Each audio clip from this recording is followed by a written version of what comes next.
देखो क्या है, ए बी सी डी एक क्या है, वर्ग है। ठीक है, वर्ग है, तो इसमें से कहा गया है क्या कि ए बी का मध्य बिंदु क्या है, यम है, और इसका बोला है बी सी का मध्य बिंदु यन है। तो जितना लंबाई ये होगा उतना लंबाई ये होगा, और जितना लंबाई ये और उतना लंबाई ये हो जाएगा। हाँ। अब बोला है क्या कि बी डी बी एम को और ए एन को मिलाते हैं तो वो कहाँ काटता है, ओ पर काटता है। तो जब जैसे ही ऊपर काटा तो हमने देखा क्या, ये दो ट्रायंगल का निर्माण हुआ। कौन कौन सा, एक ए डी एम और एक ट्रायंगल लेंगे क्या, ए बी एन, ये वाला बड़ा वाला लेना है, ये वाला पूरा, और एक कौन सा लेना है, एक ये वाला था, ये वाला लेना है। ये जब दोनों लिया तो हमने देखा क्या कि एंगल ए बराबर जब स्क्वायर था तो ये 90 डिग्री, तो ये भी क्या है 90 डिग्री है, दोनों का दोनों 90 डिग्री हो गया। और ये वाला भुजा हमने लिया किसमें, ये वाला ए डी एम में लिया, ए एम, तो इसके बराबर कौन सा भुजा है इसमें, तो ये है बी एम। और इसके बाद लिया क्या, ए डी क्या, क्योंकि ये लेंथ जितना है उतना ही लेंथ ये पूरा है, ये वाला ए बी, क्यों, क्योंकि यह स्क्वायर दिया हुआ है, जितना लेंथ ये और उतना लेंथ ये हो जाएगा। तो इस त्रिभुज में क्या हो जाएगा, ये ए बी, और इस त्रिभुज में ए डी हो जाएगा। तो हमने देखा दो साइड और एक एंगल बराबर हो गया, तो यस ए यस से ये दोनों क्या हो गया, सर्वांगसम हो गए, क्या हो गए, कॉन्ग्रुएंट जिसको कहते हो। तो ये देखो क्या हो जाएगा, यस से क्या हो गया, सर्वांगसम हो गया। क्या, तो त्रिभुज ए डी एम समरूप सर्वांगसम जो हो जाएगा, क्या हो जाएगा, त्रिभुज बी ए एन से। अब ये जैसे ही सर्वांगसम हो गया तो कहने का मतलब क्या होगा, दोनों का एरिया बराबर होगा, और जो एक साइड बचा हुआ है डी एम और ये क्या है ए एन, दोनों का दोनों क्या हो जाएंगे, बराबर हो जाएंगे। तो यही हमको प्रूव करना था कि बताओ कि जब ये ए डी ए एम को मिलाते हैं और बी ए एन को मिलाते हैं तो वो वहां पर काटता है।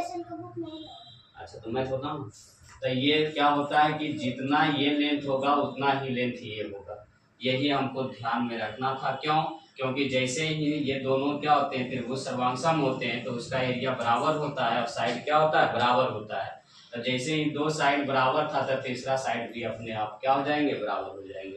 तो ये वाला ये नियम से हो गया। अब देखो क्या है 24 नंबर, क्या है 24 में भी बोला क्या है, स्क्वायर है, ए बी सी डी एक स्क्वायर है, और इसी पर कहा गया कि एक ही बेस पर क्या बनाना है, एक समचतुर्भुज बनाना है। तो एक समचतुर्भुज बना दिए। क्या, देखो इसको बढ़ाकर ये वाला मेरा क्या हो गया, ये समचतुर्भुज हो गया, कौन सा, तो ए बी ई और ये समचतुर्भुज। बोला है क्या कि एंगल जो है 60 डिग्री पर झुका हुआ है, इंक्लाइंड है। तो जैसे ही 60 डिग्री पर है तो हमने क्या किया कि इसको मिलाने का काम किया। उसके बाद मिलाने के बाद क्या हुआ कि ये जैसे ही ये ए सेंटीमीटर लिया, ए सेंटीमीटर और ये सेंटीमीटर लिया, तो जैसे ही देखो अब दो ट्रायंगल का निर्माण हो गया। तो दो ट्रायंगल का निर्माण हुआ तो उसमें भी देखो ए डी बराबर क्या हो जाएगा, बी सी, वही लिखा ए डी बराबर बी सी। फिर इसमें देखो क्या होगा, ए एफ जितना होगा समचतुर्भुज का एक साइड और उतना ही क्या होता है, अपोजिट साइड होता है, बराबर होता है, तो बी ई लिख दिया। और एंगल देखो डी इसमें 90 डिग्री हो जाएगा और इसमें सी 90 डिग्री हो जाएगा, तो दोनों का दोनों फिर समरूप सर्वांगसम हो गया। और जैसे ही सर्वांगसम हो गया तो जितना एरिया इसका होगा उतना ही एरिया इसका होगा, लेकिन इसका उपयोग नहीं था। हमको क्या निकालना था, स्क्वायर का एरिया। तो स्क्वायर का एरिया निकाल दिए, क्या साइड गुने साइड हो गया स्क्वायर का एरिया।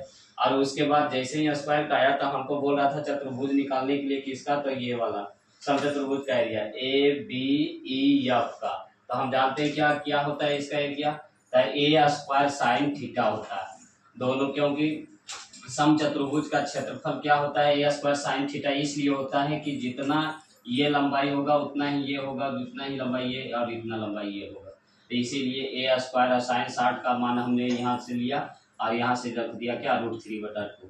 तो ये दोनों का एरिया आ गया। तो जैसे ही रेशियो पूछा है तो ए स्क्वायर हो जाएगा ये किसका, वर्ग का, किसका, ए बी सी डी ये स्क्वायर था उसका हो जाएगा, और नीचे वाला हो गया किसका, समचतुर्भुज का क्षेत्रफल। और ये दोनों को रखा तो ये 2 ऊपर चला गया तो ए स्क्वायर खत्म और 2 रेशियो क्या आ गया, √3 आ गया। बस यही तुम्हारा आंसर दे रहा होगा ऑप्शन नंबर जो है। ये देखो क्या है, एक फिगर है।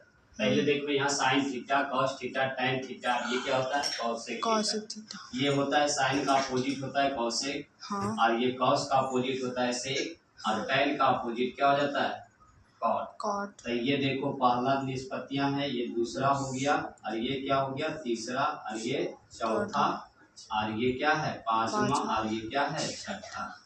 ये 6 निष्पत्तियां होता है त्रिकोणमिति में। और इसमें बोला गया है तो देखो ये कहाँ से आया, ए बी बटा ए सी, बी सी बटा ए सी, और ये ए बी बटा बी सी, ये कहाँ से आया तो देखो यहाँ से आया है। ये फिगर देखो क्या है मेरा, ये एक ट्रायंगल ले लिए, हाँ। जिसमें से ये क्या है मेरा राइट एंगल, क्या है राइट एंगल होने के साथ साथ देखो ये क्या है 4 सेंटीमीटर ये लिए है 4, तो ये क्या हो जाएगा बेस हो जाएगा, हाँ। जो 3 सेंटीमीटर लिए ये 3 है, हाँ। बेस कितना है 3, और ये क्या है हाइपोटेनस 5 है। तो यहाँ से देखो इसको बोलते हैं परपेंडिकुलर, ये जो लंब होता है इसी को क्या बोलते हैं परपेंडिकुलर माने लंब, और बेस माने आधार होता है, ये हाइपोटेनस माने कर्ण होता है। अब यहाँ से हमने क्या किया कि ये थीटा मान लिया, थीटा के सामने वाला कोण क्या होता है बोलो लंब होता है, हमेशा क्या होता है परपेंडिकुलर होता है, लंब होता है थीटा के सामने, और बड़ा कोण के सामने बड़ी भुजा होता है, जिसको बड़ी भुजा को हाइपोटेनस बोलते हैं। और उसके बाद ये बेस हो गया। तब यहाँ से साइन थीटा बराबर क्या होता है P बटा H होता है, यही हमने लिखा क्या P का मान लिखा है AB, और बटा क्या लिखा है AC, और इसी को होता है P बटा H, जिसको कहते हैं लंब बटा कर्व। और फिर देखो cos थीटा बराबर क्या होता है B बटा H होता है, तब B का मान देखो क्या है BC, और ये क्या है AC, तब BC बटा AC बराबर B बटा H बराबर आधार बटा कर्ण हो गया। इसी तरह से देखो tan थीटा बराबर क्या होगा तो बोलो P बटा क्या होगा B होगा, जिसको कहते हैं लंब बटा आधार। फिर देखो कॉसेक हो जाएगा कि इसका साइन का अपोजिट कॉसेक, तो साइन का अपोजिट देखो क्या है P बटा H है, तो H बटा क्या होगा P होगा। उसी प्रकार कॉस का अपोजिट होता है सेक, तो कॉस थीटा का मान देखो क्या है B बटा H है, तो ये क्या हो जाएगा H बटा B हो जाएगा। उसी प्रकार कॉट थीटा का देखो क्या हो गया tan का अपोजिट, तो देखो P बटा B है तो B बटा क्या हो जाएगा H हो जाएगा, माने आधार बटा लंब हो जाएगा। अब यहाँ से देखो एक क्वेश्चन ले लेते हैं 3, 4, 5 और 3 पर बना लेते हैं। तो साइन थीटा बराबर होता है P बटा H, तो P का मान देखो 4 है, यहाँ क्या है 5 है, तो 4 बटा 5 होगा। फिर cos थीटा का देखो B बटा H होता है, तो 3 बटा क्या होगा 5 हो जाएगा। tan थीटा बराबर होता है P बटा B होता है, तो देखो P बटा B है तो क्या हो जाएगा बोलो 4 बटा 3 हो जाएगा। उसी प्रकार से देखना यहाँ कौसेक है, कौसेक बराबर क्या होता है H बटा क्या है P होता है, कौसेक बराबर क्या होता है H बटा P, किसका अपोजिट होता है तो साइन का अपोजिट, तो 5 बटा क्या हो जाएगा 4 हो जाएगा। उसी प्रकार से देखना है सेक थीटा, सेक थीटा बराबर क्या होता है, सेक थीटा बराबर क्या होता है H बटा B होता है, H बटा क्या होता है B, तो यह देखो क्या है 5 बटा 3 है ना। ये अपोजिट हो जाएगा किसका tan का अपोजिट हो जाएगा, tan का अपोजिट जो होता है क्या होता है तो 4 बटा 3 है तो 3 बटा 4 हो जाएगा। इसी आधार पर ये पहला था एग्जाम्पल मेरा, ये एग्जाम्पल क्या है पहला, और ये देखो एग्जाम्पल क्या है एग्जाम्पल नंबर पहला, और ये एग्जाम्पल नंबर क्या हो जाएगा बोलो दूसरा हो जाएगा।